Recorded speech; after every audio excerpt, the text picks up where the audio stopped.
In today's video, I want to show you how every cell in the body is ultimately derived from the food that we eat. And this is actually good news because this means that if you have any issues with organs or any tissues and you need regeneration, you have the power to regenerate that organ based on your diet. Let's just jump right in. Here is primarily the digestive system. Again, every cell formed in the body is ultimately derived from the food that we eat. So what this means to you is all tissues can regenerate as long as we provide the proper environment for it to do so. Now, the moment that you eat the food, you start chewing. You're chewing all your food, you're chewing all of your food, and then all of these juices, as we know as saliva, starts to break down the food.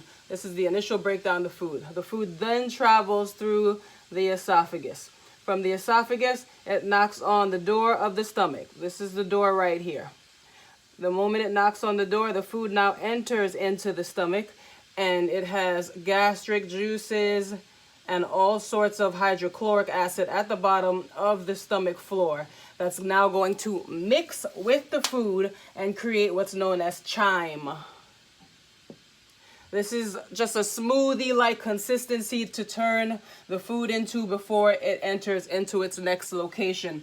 Then another door from the stomach into the initial stage of the small intestine called the pyloric door. The pyloric door is right here. And the food goes from here into the duodenum. This area, the first 10 inches of the small intestine, is extremely important. This is where digestion happens. So I'm going to shift gears a little bit this way so that you could understand what juices are being secreted in this particular location so that the food could break down properly. This is the liver, and this is the gallbladder right over here. The gallbladder is going to secrete bile. You secrete bile so that we could break down the fat. That's why anytime you have some type of issue and they remove the gallbladder, you're also removing the capacity that you have to break down food properly, which is part of creating a red blood cell, part of creating your body. So this is the gallbladder, which stores biles, and then it secretes the bile into this portal right here. This is where the duodenum is. I just drew a small sectional area, which is right here. The bile goes into duodenum to break down food. You have the pancreas here, and the pancreas secretes insulin so that we can now break down the sugars that get into the food. Real quick, the pancreas, yes, we all know it produces insulin because that is the hormone that allows glucose into the bloodstream to enter body cells to be used for energy. Without the insulin, the blood glucose is stuck in the bloodstream, and then we have the issues with the diabetes. Another thing to think about for anyone that has type 2 diabetes, fat can also prevent insulin from letting glucose in the cells, which creates the toxic breakdown free radicals. I have another video on that, and that blocks the insulin signaling. Excess fat can be a reason for diabetes for type 2 diabetes if you are overweight. There are a lot of people who lost weight and the diabetes went away just off of that. So be aware of that. Fat blocks the signaling for the insulin. And then you have other enzymes that comes from the pancreas to help break down fat and protein. And those are called lipase, amylase, protease. Those just help break down fat, sugar, and protein. Now, once all of the juices are secreted onto the chyme, the food that you just ate, it goes into the small intestine, this big lumpy worm area right here. If you were to cut open the small intestine, you would see this mountain looking structure over here. It's called villi. It's little hairs that sticks up in your small intestine. Looks just like fingers, but they're very tiny. The follicles are here. They're smaller than this. That's why it has to go through this process where it keeps on adding chemicals onto the food, natural chemicals, so that it could break down to be properly absorbed.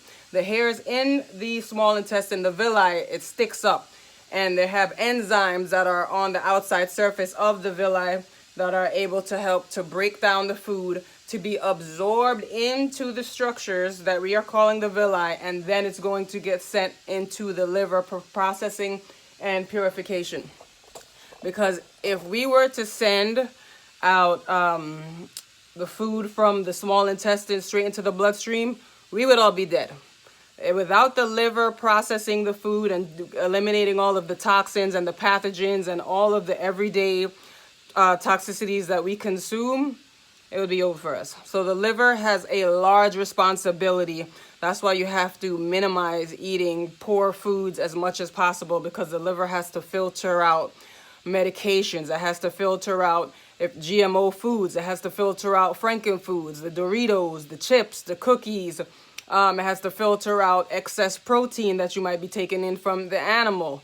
It has to do a lot of work. And aside from that, it also has to create vitamins. The liver is able to take minerals that are already in your body to create vitamins. That's why I'm always big on buying minerals instead of vitamins, because your body can actually make vitamins if you provide the actual minerals necessary from a whole foods diet to do so.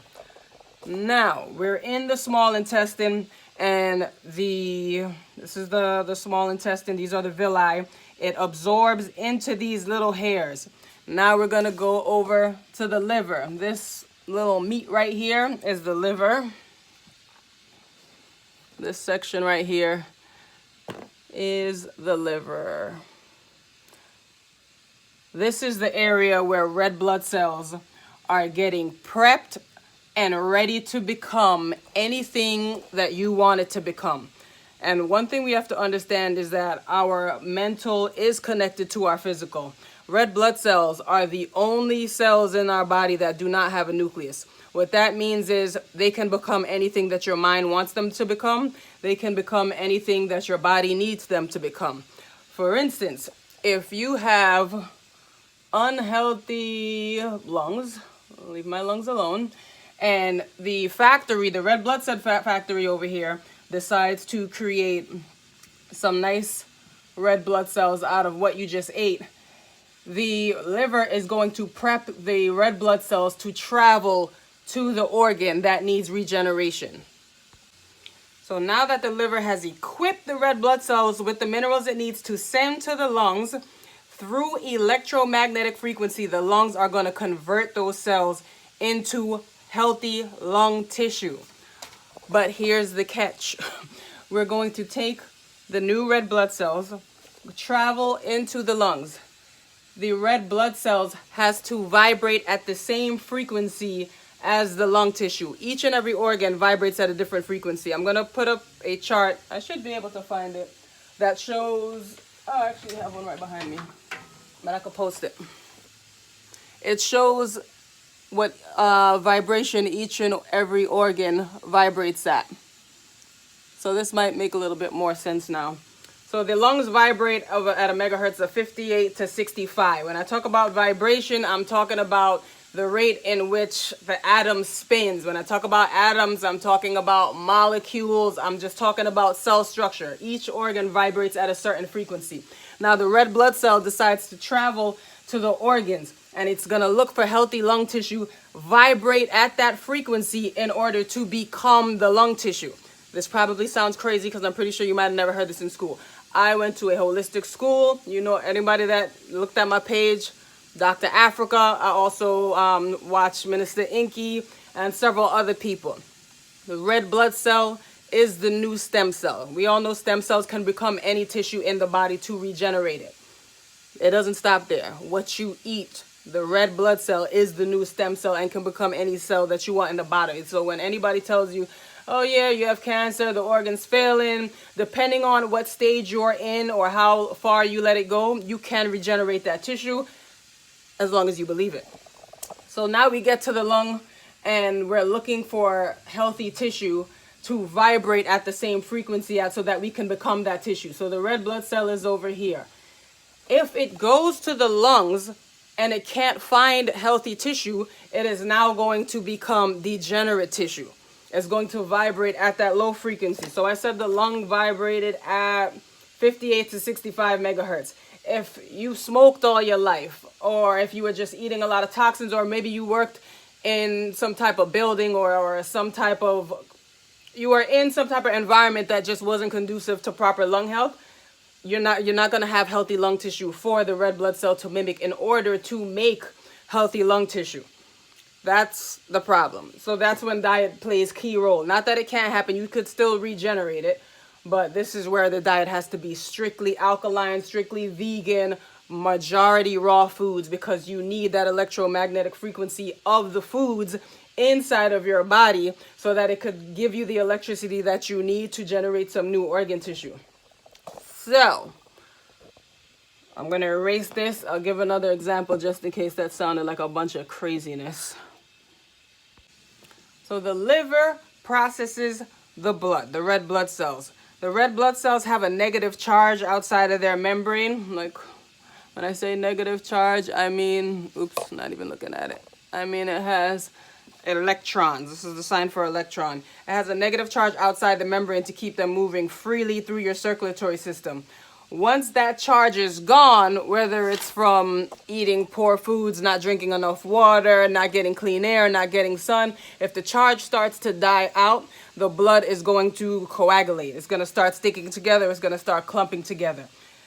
In the way I feel, once the blood is clean, you will be fine. I am a huge fan of drinking blood purifiers, of taking things that's good for the blood. Yes, we can sit there and dissect each organ and give it different disease names and say that, oh, this caused this caused this. But the only reason that happens is because the blood becomes impure.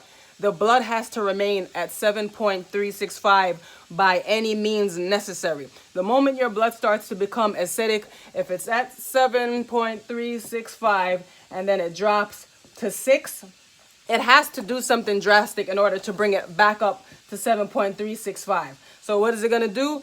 Calcium is very alkaline. Where's the calcium? Where else is it? In your bones. It's going to take the calcium from your bones, from your teeth, and it's going to, through the parathyroid gland, because that balances the blood calcium level, it's going to take the calcium from those two areas and now send it into the blood to bring the blood back up alkaline.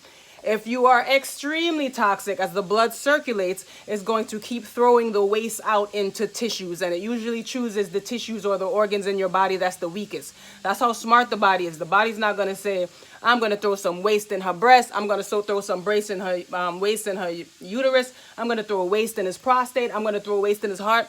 If you have an area that's already weak, your body is most likely going to continue to just throw the waste in that area. That's why you typically have one organ that's failing, because your body's not going to try to destroy all of you. It's like, all right, this is the weakest part. Let me just keep throwing the waste over there. And then you think, let me just focus on getting my liver right. Let me just focus on getting my high blood pressure. Focus on the blood. You clean your blood, you eat the right foods, you get clean air, you get some sun.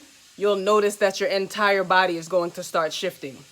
Don't focus on one organ. Focus on the entire body. I'm heavy into blood purifiers. You already know I do high frequency, but I'll show you a couple. This is burdock root. It's already dried, cut and sifted. It's organic burdock root. It's a big time blood purifier. And the beautiful thing about herbs is they already know where to go. That's how amazing nature is.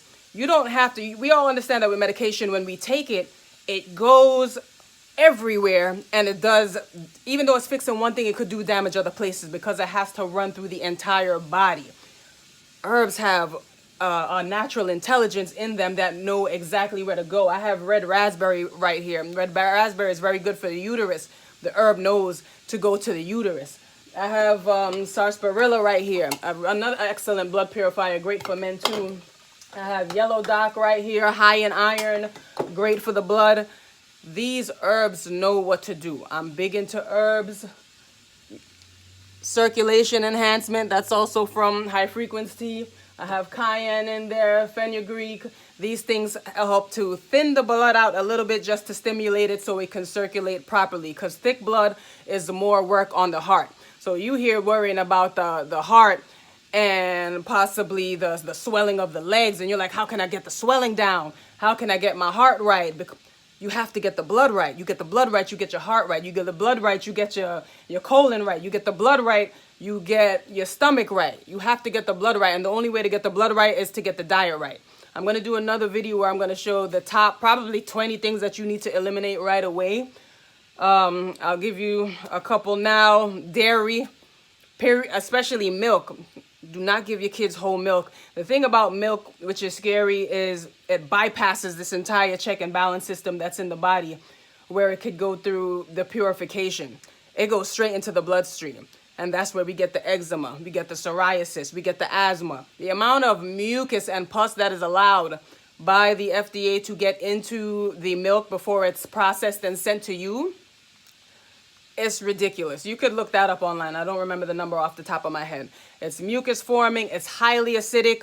If you think you're getting calcium from milk in 2020, you're not. You have never been getting it. Got milk was a lie. It was a lie from the time I was born. It was a lie before that, and it's a lie now. If you got milk, get it out. Get it out immediately. You do not need milk to get calcium. You can get calcium from kale, from collards. You can get calcium from arugula, high, dark, leafy greens. You want to make sure you get colorful foods in your system, because the colorful foods have antioxidants in it. It has something called anthocyanins, which is kind of comparable to melanin, and it helps break down free radicals. So you want to get the purple cabbage. You want to get the red raspberries, the blackberries, the blueberries, the grapes with seeds, all of organic, of course. These are things you want to implement into your diet so that you could be making healthy red blood cells, and those red blood cells can now become your body. You literally are what you eat. There's no way around it. That is the entire purpose of eating, is to extract energy from our food. If you eat and you just like this, you're not extracting energy from your food. Your body is now using your vital force taking your vital force to extract the energy from the food. So that is why you're so tired after you have maybe a whole bunch of potatoes, rice, mac and cheese, a bunch of meat. That's why it takes you out, because it has to take your vital force in order to break the food down. If you have something really light like quinoa or kamut or some type of kale or a salad, you'll realize you feel fine, you feel good. That is now the structure that is about to become your body. Don't ever let anyone tell you different. You become the foods that you eat. Red blood cells are the new stem cells. You could look up Dr. Jewel Pookrum. She has amazing lectures on that. That red blood cells are the new stem cells, and that they do become tissues. It is not through the division of cells that we keep on creating new tissue. If your cells are going through a process called mitosis, where the cell divides, that means you are heavily into the disease state already. Red blood cells can create those tissues. Another thing, if you eat highly acidic foods, highly fatty foods, a lot of foods that just contain no nutrients, these hairs that stand up inside of the small intestine that's supposed to absorb the nutrients, they start to lay flat. They lay flat, they lay flat, they come down. The hairs need to stay up at all times to absorb the nutrients. They eat too much wasteful food, they start to drop down. And what happens is now you're absorbing no nutrients. And the next part of the digestive system is to come out of the colon. This is another doorway from the small intestine into the large intestine, or the colon, and it goes through this area right here all the way down into the rectum. If the small intestine hairs is lying flat because you eat too much trash, what's going to happen is no nutrients are going to be absorbed, and it's just going to go right past the small intestine into the large intestine, and you're going to poop it out. And that is a very expensive meal right there. You got absolutely nothing from it because the hairs is laying down flat. So you have to make sure you eat proper foods. And if you feel like your digestive system doesn't work really well, do a raw food diet, do a cleanse. You could do a detox, not a laxative. Laxative just make you run and poop your brains out. You could do a nice gentle detox and redox, because a lot of us purge the waste out, but we don't put anything back in. You have to put back in natural enzymes, natural things like kelp. You have to put in things like sea moss, minerals that'll help balance out all of the organs, balance out the hormones in your system, just to make everything function better. Higher minerals, yeah, kelp, sea moss, those are mineral supplements that you could take every day. You can also do bladderwrack. Sea vegetables are high in minerals, and your body functions by way of minerals. If the foods you're eating have no minerals, then your body is going to start to deteriorate. It's not going to happen overnight. It's going to take time. But you don't want to get to 40 and 50 and 60 and feeling just terrible. You don't even want to get up in the morning. You don't have the energy to work out. And another thing we have to understand is the frequencies of these foods will determine our thoughts. If you're eating dead foods, these foods create bacteria, they create worms and parasites that end up sitting in your colon for up to 35 years, and then they lay eggs in your colon, and the eggs then can circulate into your bloodstream. If you are not 100% vegan, that's okay, but you have to minimize the intake of the meat, of the fish, of the pork. You will never get me on pork. You have to minimize as much as you possibly can on each and everything that has to do with animal byproduct, because these things are laying eggs, and we don't think that anything that the meat used to have could get into us because we think the butcher killed it already. Everything is okay. No. You have processes and functions in the body that's allowed to pick up bacterial strands and DNA strands, and they can actually reactivate the DNA from said animal that you just ate. So I'm going to get the name of the process. What is the name of the process where it does it? Let me look for it. Hold on. Okay, it's called bacterial conjugation, and that's where your body is able to pick up bacterial strains, and that's just dead RNA, DNA. It's just dead viruses all over your body, and it can pick it up, and through lateral gene transfer, it can become a part of your structure. So you're manipulating your DNA. When you manipulate your DNA, you are manipulating your thoughts. There are some people that are really good people.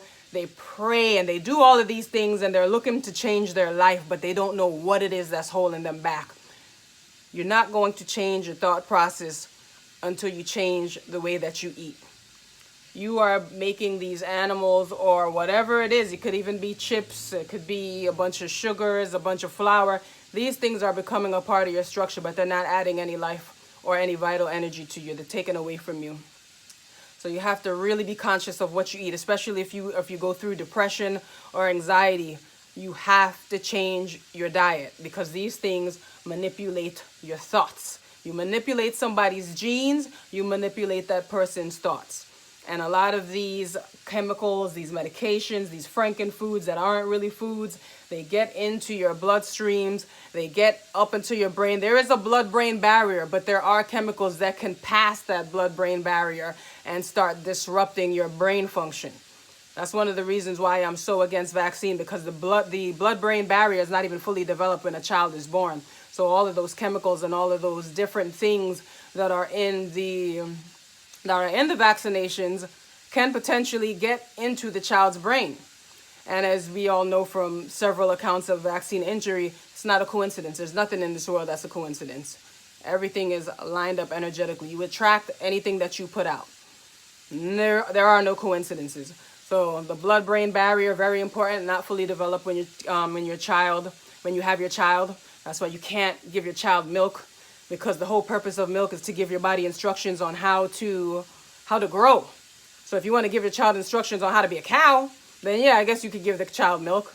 But we don't want to do that. We want to give the baby this amazing being, this one cell that multiplied and became a little human being. We got to start really looking at this process as amazing, as beautiful. The whole birthing process is absolutely amazing. So we can't just look at it as, oh, somebody having a kid. You have to really be serious with these things.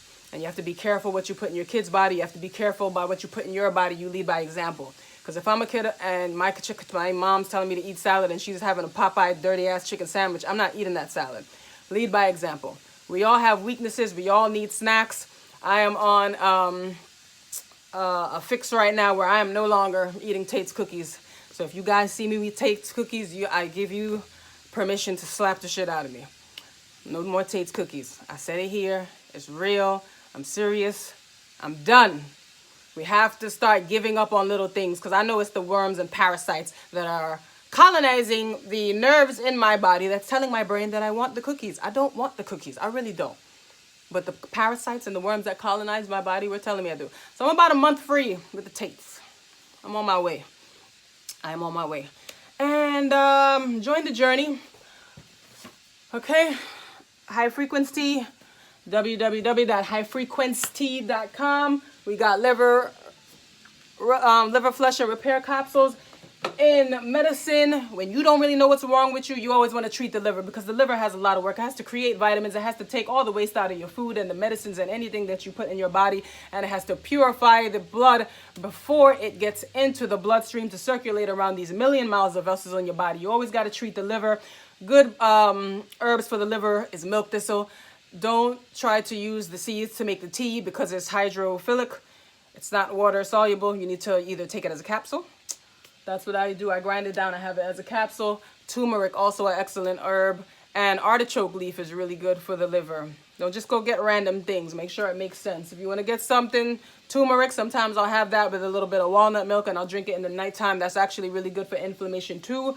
Just so you know, excess inflammation is also a leading cause of depression, because your body always feels like it's under attack. It always feels like it's at war. So there's a lot of different signalings going on. And just imagine, like, all these different signals, all these different things coming at you, your brain doesn't know what to do. So it makes sense that excessive or a ridiculous amount of inflammation can cause some issues. I also have stuff for bacterial vaginosis. I have a whole fibroid package. You can look on the website. As usual, I'm not really here to push products all day. I'm here to give you the information. You can get the herbs on your own. Herbs should always be a part of your diet, 100%. A lot of the food it doesn't have all the nutrients that we need. We don't farm. We don't have our own soil. We don't know what's going into the soil. Yeah, the tree looks nice, but what kind of soil was used? So always organic fruits every single day. Greens as much as possible.